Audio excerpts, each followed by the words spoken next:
Welcome y'all. Today I'm doing a quick tutorial on how to fillet Spanish mackerel. These guys are really common in our area throughout all the warmer months, which is northern Gulf Coast, all over the southeast part of the US really, and absolutely delicious when fresh. They run in big schools, so you can load up on them pretty quick. Super aggressive, fun to catch in lures, awesome fish. So I'm gonna show you guys how to clean them. Let's get to it. Alright, here we go. So obviously you want a good cutting board surface, sharp knife, should be able to stick in your fingernail without touching, just rest the knife, shouldn't go off. Pretty easy fish to clean. They don't have a lot of bones, they don't have any strong bone structure, really thin skin, which is actually makes them pretty tricky, and I'm going to show you guys why. But to start off, you're just going to flip that pectoral fin back a little bit, line it up about diagonal with the bony part of the head. You'll feel where the meat just starts right there. Cut straight down to the spine. Turn your knife 90 degrees from there, so you're running parallel with the spine there. Keep it just right along there. Try not to get the fins too much, but just keep it right along there. Slide it down to the tail. Now here's one of the trick number one. Don't go all the way through the tail here. Leave a little bit attached right there where the tail meets. All right, so you got that, flip it over. This one didn't get bled too well. Usually you want to bleed them. We caught about 40 today, and some of them kind of missed it, but when you first catch them, those gills right there, just go ahead and grab one of those gill rakers and just kind of pop them out when you catch them, and that's going to let all the meat, the blood, run out of the meat, and you won't get this, and you'll get some better tasting fillets. But anyways, enough about that. Just an extra tip. Once you got it like this, you're going to take your knife, cut down to the skin, and this is really tricky because they have the thin skin. Most fish, this is real easy. I'll show you a trick to help with that. Get it started a little bit, and take 2 or 3 of your fingers, depending on how wide it is, and come right here behind the knife and just kind of push it back and keep that skin nice and taut as you work your way through. And don't get in a hurry with it, because like I said, it's real easy to cut through this skin, and the goal is to have most of the skin off the fillet. So we get it off there. That time, no skin on it, which is pretty impressive. A lot of times you do.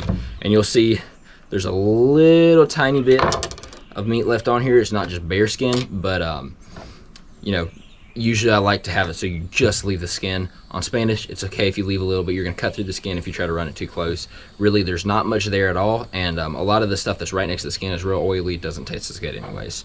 So once you've got that, we'll go ahead and show you the next part. You got your fillet cleaned off. No skin on here, which is surprising. Most of the time you pick up a little bit. We'll flip it over. Right here, running through the middle, they've got a nice lateral line that runs down the middle. That's bloody, as you see here. You don't want that red meat that's real oily, goes bad fast, tastes fishy. That's where you get your fishy taste on mackerel.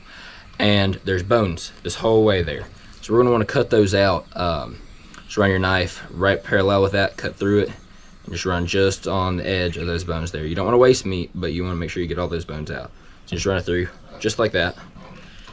And that's the top half of the fillet once you have that disconnected. Boneless, skinless, pretty white. Actually, I got a little tiny piece of the fin stuck on up here. You'll just feel that and just clip that off. You want to be careful not to push too hard on these guys, because they do have very soft meat. Stick them in the bowl of fillets I got here. It'll smash easy. So then we're going to do the same thing on the bottom here. Just go right before that lateral line and just kind of run the tip of the blade right along it, just like that. Take it off, toss that. And then we've got where the gut cavity was here. It's cut in half. There's a couple bones right here, and you don't really want that belly meat anyways. So you want to feel where the edge of the bones are, just like that lateral line, and run right through the bottom, right through the bones, just like that. Real easy. Now you got your other half of the fillet. Looks perfect. Just show you guys a repeat. On the other side of the fish, flip it over, do the same thing. I'm probably not going to get as lucky without getting any skin this time, which I want to show you how to get that off, or what to do if you do that. So run down along the spine, real easy. Doesn't take much effort if you got a sharp knife, especially with the fish like this. Really small bones, really soft skin. So same thing, you leave a little bit attached here, come along right there, and then run our fingers right underneath it. I'm going to purposely cut through a little bit of that skin in a couple places to show y'all something. Yeah, I got a little bit there. So let's say I didn't do good as job, did a little sloppy, and you'll see that right there. You got a couple little flecks of skin on it. I'm gonna show you guys what you need to do then. And you'll look, once we've got those off, that fish is pretty dang clean there. There's not much of anything left. You can about see right through them. When you get the bigger ones, you might have a little bit left that sticks here just because their spine sticks out, but I mean, it's almost nothing. So that's all trash there. Done with that, and you got your fillet here. So if you have a really big piece of skin that's on the lateral line, when you go to cut this lateral line off, you know, just like this, you can actually use it as a grip, almost like you were holding the tail to hold it, and leave a little piece of it here and kind of turn your blade, angle it, and fillet it off like that, if that happens. You know, most of the time it doesn't. So we're just gonna run that line just like that. Leave it there. Same thing on the bottom piece, just run that lateral line, trim those bones and that bloodline out. You don't want that, blood and bones. Toss that out, and we're gonna go ahead and cut that little gut cavity out just like that, run the edge of the bones, real easy. Now, we got a couple little flecks of skin on here. You can do one of two things on there, you see, you know, right here. You can do one of two things with that. You can leave it. It's really not that big of a deal when it's a small piece like this. Their skin's really thin, really tough. You know, it's not tough, sorry. And so when you cook it, you're not gonna know it's there, especially if you're frying it or something. Now, if you're like doing it baked or something, you'll see it. It's not gonna bother you, but it doesn't look pretty. So if you have a real sharp knife and you got a couple little pieces like this, like I'm not gonna worry with something that small, that's teeny tiny. But you can just take your knife and just kind of run under here. You're gonna lose a little bit of meat doing this, so you gotta make your call if it's worth it. I just wanna show you how.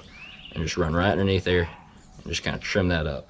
You're gonna have to have a sharp knife to do that because this meat's soft though. So otherwise you'll cut right through it. I'm gonna go ahead and just take that one off too. Just little tiny flecks. You just wanna get your knife tip right underneath it and edge it off real softly. And same thing on this side. Just like that, just kind of trim it off there. Get a little bit left. Just like that. Now, if you got a couple little pieces of this bloodline left on here, it's really not that big of a deal, especially if you're eating it fresh. If it's going to be sitting in your fridge in for a couple days, you might want to just kind of trim those off. That's where you get your fishy smell from a lot quicker, that a lot higher oil content in those bloodlines. So there we go. I ate one of my... So yeah, so there's the other two fillets from him. Real nice and easy. 4 fillets right there, and you know, usually I'm showing you guys how to do it, so it took a couple minutes, but usually you can just slide right through them really quick. You're left with great fillets like this that you can bake, fry, grill, whatever. Absolutely delicious. Alrighty, and that's it. We got a nice bowl here. I got quite a few more to do. There's a couple. I've got about, I don't know, 25 more in the ice chest from earlier today, but I'm gonna go ahead and get them cleaned up. We take care of all that. But hopefully you found this video helpful, showed you what you need to know. If you have any questions, you can just leave them right there in the comment, or you know, any other videos you want to see, just let me know. And really appreciate it if you like this video and subscribed. You know, I do a lot of different types of fishing and hunting and all kinds of outdoor stuff. So, you know, if that's the type of content you like, I probably got something for you. Thanks for watching. Appreciate it, guys.